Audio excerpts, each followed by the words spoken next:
Hey kids, and welcome back to Sunday School. Well, today we're going to visit another Sunday School classic. I'm sure you've heard the story a number of times, but let's dig into the story to see what we can learn from this story. Let's go. So this is a fast forward from the time of Moses' birth till the time that God taught Pharaoh a big lesson using the plagues of Egypt. And now Pharaoh was ready to let them go, and the Israelites left. But when the king of Egypt heard that the Israelites had finally left, he suddenly changed his mind. He said, "Look what we have done. We have let them get away and they will no longer be our slaves." Because of this, he got his war chariot and his army ready, and he commanded the officers in charge of his 600 best chariots to chase after the Israelites. The Lord made the king so stubborn that he went after them, wanted to bring them back. Now, the Israelites were calmly on their way towards the promised land, but they heard the Egyptian king's horses and chariots and soldiers starting to catch up with them while they were camping by the Red Sea. So when the Israelites saw that the king was coming with his army, they were afraid and they begged the Lord for help. They also complained to Moses. "Wasn't there any room in Egypt to bury us? Is that why you brought us out here to die in the desert? Why did you bring us out here anyway?" they said. The Israelites were getting grumpier. "We'd rather be slaves in Egypt than die in this desert."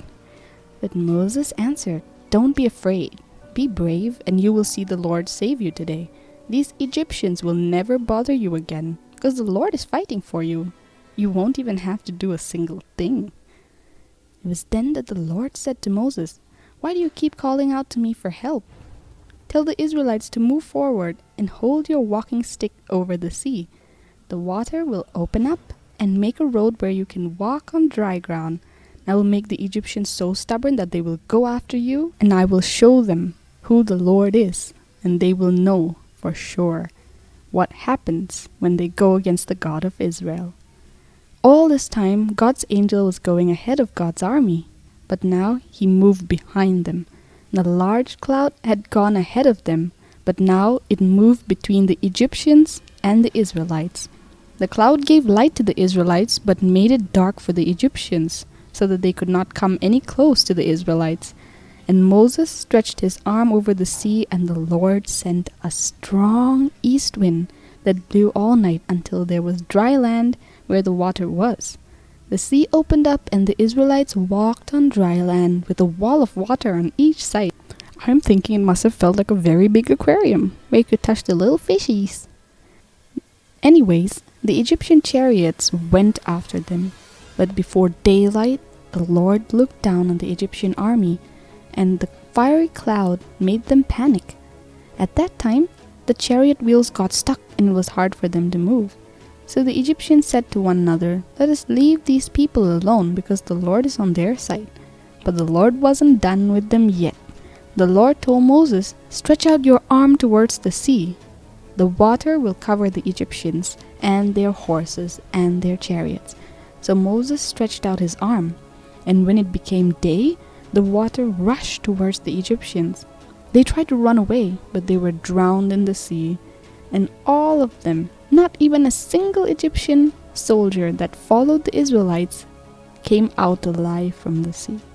On that day, when the Israelites saw the bodies of the Egyptians washed up on the shore, they knew that the Lord had saved them. And because of the mighty power that God used against the Egyptians, the Israelites worshipped him. They trusted in God and his servant Moses. They were ready to move into the promised land. Do you know that there's just one very simple lesson that God wants us to learn from this? But before that, do you ever wonder, if God is fighting for us, does that even mean we have to do anything? God's got it all covered, right? Because where we see hard problems, he sees solutions, right? It is true that God is all powerful, but sometimes he just wants us to move. In Exodus chapter 14 verse 15, God says, "Why are you crying out to me? Tell the Israelites to move forward." He just wants to teach us to trust him as we move. Have you ever heard of the phrase, "Pray as if God was your only hope"? and work as if you were the only one who can make it happen? Well, that seems to be quite the point here, because God wanted to use Moses' rod to show him the power that God holds towards the Israelites and their circumstances. So, what is your rod? Is it your smartness? Is it your ability to make people laugh? Or your cooking skills? Or maybe your kind words? God wants to use your rod to glorify His name. Well, that brings us to a challenge. This week, I want you to find out what your best talent is. That is your rod.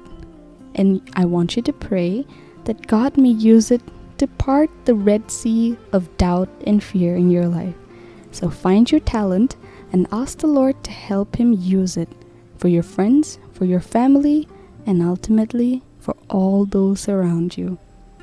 Do we have a deal? The challenge is on. Hope you enjoyed the lesson. Now let's get into the activity.